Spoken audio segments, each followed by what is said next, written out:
Aadhaar card ప్రతి ఒక్కరికి గుర్తింపుగా ఈరోజు ఆధార్ కార్డు తీసుకొచ్చినాం.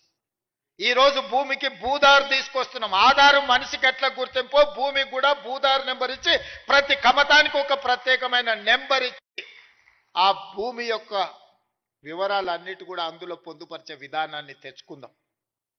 ఇంత సాంకేతిక విప్లవం ఉన్నప్పుడు అదో పెద్ద సమస్యనా? ప్రతి భూమిని మెజర్మెంట్ చేసి సరిహద్దులు నిర్ణయించి ఇండ్ల ప్లాట్లకు చేస్తలేమా?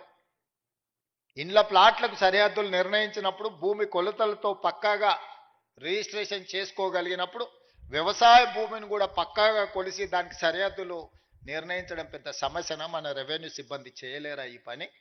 దీన్ని మనకు అసాధ్యమా? తెలంగాణ రాష్ట్రం సాధించిన రెవెన్యూ సిబ్బందికి భూమి హద్దులు నిర్ణయించేది తెలంగాణ రాష్ట్ర హద్దులే నిర్ణయించగలిగిన రెవెన్యూ శాఖ సిబ్బంది భూమి యొక్క హద్దుల్ని నిర్ణయించడంలో పెద్ద సమస్య ఏముంటుందని నేను అడుగుతున్నా.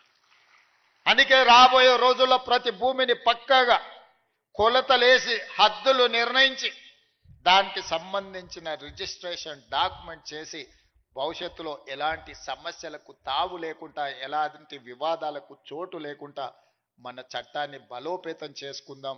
కొంతమంది వ్యక్తులు దురుద్దేశంతో ఈ రెవెన్యూ శాఖ మీద సృష్టించిన అపోహలను తొలగించుకునే బాధ్యత మన అందరి మీద ఉన్నది. మీలో ఒకటిగా నేను మాటిస్తున్నా, మనం ఏ తప్పు చేయొద్దు. చట్టాలను పకడ్బందీగా అమలు చేద్దాం. చట్టాలు చేయడమే కాదు, అమలు చేసే విధానంలోనే అసలు ఫలితం